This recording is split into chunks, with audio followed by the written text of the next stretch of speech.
안녕하세요. 놀라운 논란 전해드리는 미스터 논란입니다. 황희찬의 이적에 대한 트윗이 라이프치히 공식 트위터에 올라왔습니다. 이미 기정사실이었던 이적이 두 눈으로 확인되면서 국내 팬들 역시 기대감에 넘치는 반응을 보여주고 있는데요. 사실 이 라이프치히라는 팀 상당히 논란이 가득한 팀입니다. 저 논란이 좋아하는 팀이기도 하죠. 조금 과장을 보태면 이 라이프치히는 전 세계가 가장 싫어하는 클럽이라는 별명도 있습니다. 왜 그런지 궁금하시다고요? 바로 들어가 봅시다. 황희찬이 있던 클럽 잘츠부르크는 2006년엔 뉴욕, 2009년에는 라이프치히 동생들이 만들어지기 전에 설립된 레드불의 가장 오래된 축구 클럽입니다. 잘츠부르크에서 간단히 시작해볼까요? 2005년 레드불 잘츠부르크가 만들어졌을 때 오스트리아 잘츠부르크라는 팀을 인수했습니다. 기존 팀의 팬이었던 사람들은 레드불의 개입이 자신들의 구원일 줄 알았지만 알고 보니 파멸이었습니다. 이 레드불은 오스트리아 잘츠부르크라는 팀을 인수한 뒤에 이 팀은 역사가 없는 클럽이다 라고 선언, 이 키트, 선수단 그리고 홈그라운드까지 그 과정에 다 바꿔버렸습니다. 이 94년에 인터밀란을 상대로 유로파 우승을 하고 93년과 97년 사이에 3번이나 리그 우승을 기록한 팀인데 그 역사가 다 부정당한 것입니다. 레드불 잘츠부르크는 창립일을 2005년이라고 확실하게 못 박아버렸습니다. 이것만으로 이 레드불은 축구계의 미움을 받기 충분했지만 당시 강등 직전의 잘츠부르크를 강팀으로 변화시킨 레드불은 이에 대해 면죄부를 얻는 듯 했습니다. 라이프치히가 만들어지기 전까지 말이죠.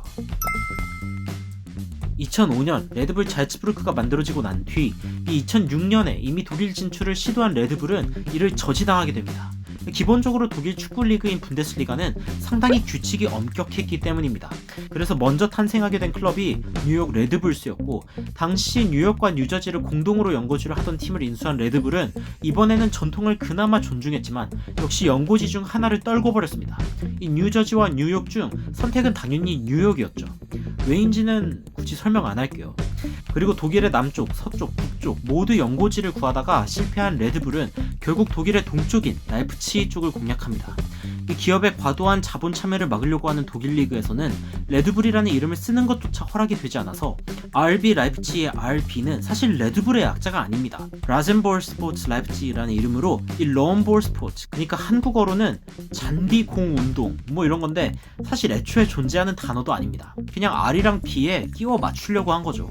그리고 기업 자본의 과도 유입을 막는 또 다른 룰인 50+1 룰을 교묘하게 우회해버립니다. 이 룰이 뭐냐면 이 클럽과 팬이 지닌 클럽의 지분이 50% 플러스 1 만큼 가지고 있음으로써 이 외부 자본이 클럽을 소유할 수 없게끔 하는 룰입니다. 그래서 분데스리가에는 오일머니를 통한 강력한 투자를 볼 수가 없습니다.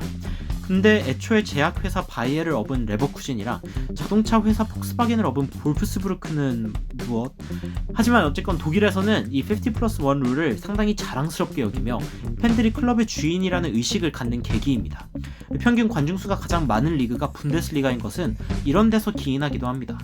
그런데 라이프치히는 멤버가 되는 조건 자체를 까다롭게 해놓고 그마저도 레드불 직원들로 채워놓는 만행을 저지릅니다.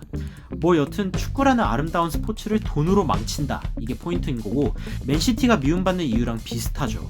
하지만 그게 하필이면 이 스포츠의 자본의 영향을 줄이려는 독일에서 일어났다는 게 결국 더 큰 이유입니다.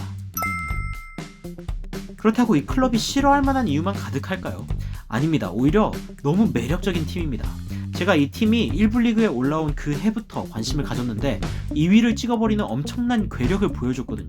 그런데 그 뒤로도 6위, 3위의 성적을 보이며 이번 4번째 분데스리가 시즌에서도 3위를 기록하고 있습니다.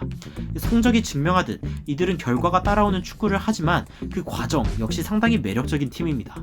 클럽의 압박을 보여준 도르트문트가 헤비메탈 축구라는 별명을 얻은 그 당시에 라이프치히는 데스메탈쯤 된다는 얘기도 있을 만큼 전방에서의 압박도 엄청나고 공격의 방식 역시 다이나믹하죠. 이 좋은 성적은 곧 세계 축구 팬들의 관심을 불러왔고 결국 독일의 동쪽을 연고로 한 클럽들이 레드불 경기를 보이콧할 동안 라이프치히는 동독에 경제적으로 큰 힘이 되어주기도 했습니다. 게다가 자본의 운영 방식 역시 독특합니다. 이 맨시티처럼 세계 최고의 선수들을 바로 모아버리는 게 아니라 이 선수들을 육성하고 길러내는데 초점이 맞춰져 있죠. 첼시로 간 티모 베르너는 이곳을 거쳐간 스타 중 하나일 뿐. 과연 이런 클럽에 이적하게 된 황희찬은 한국 축구 팬들이 분데스리가에 더 관심을 갖는 계기가 될지, 그리고 제가 상당히 좋아하는 팀인 라이프치히에 많은 분들이 관심을 갖게 되는 계기가 될지 상당히 기대되네요. 황희찬 선수, 팀이랑 상당히 어울리는 선수인 듯한데 다음 시즌 활약 너무 기대됩니다. 지켜보도록 하겠습니다. 지금까지 놀라운 논란 전해드리는 미스터 논란이었습니다. 감사합니다.